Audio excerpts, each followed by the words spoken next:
साथीचा महामंत्र प्रलशरचा प्लांटो कृषी तंत्र। मला आता एकूण जमीन 9 एकर आहे। 6 एकर आम्ही कराय घेतलेली आहे, 3 एकर घरची आहे। तर ऊसासाठी आता पारंपरिक पद्धतीनं भरपूर खर्च व्हायचा, त्या हिशोबात उत्पन्न मिळत नव्हतं आणि उत्पन्न मिळत नसल्यामुळं आंतरपीक करणं गरजेचं होतं। आंतरपिकातून मी घेवडा वगैरे करतो, त्याच्यासाठी पण खर्च भरपूर यायचा। त्यानंतर शाहरुख साहेब भेटले, त्यांनी मला मार्गदर्शन केलं।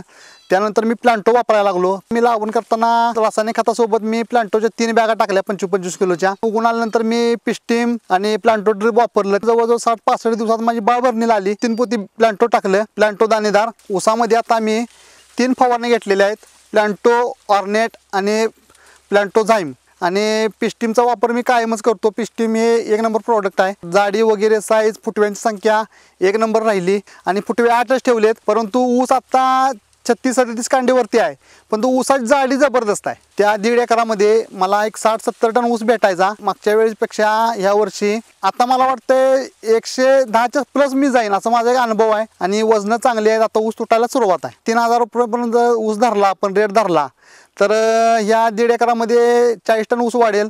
1,20,000 रुपये नीट वाढतील असं मला वाटतं। 1.5 एकरासाठी मी आता प्लांटो फक्त 10,000 रुपयाचा वापरलेला आहे आणि माझी प्लांटो तंत्र वापरल्यामुळं रासायनिक खतामुळे 20-25,000 रुपयाची माझी बचत झालेली आहे।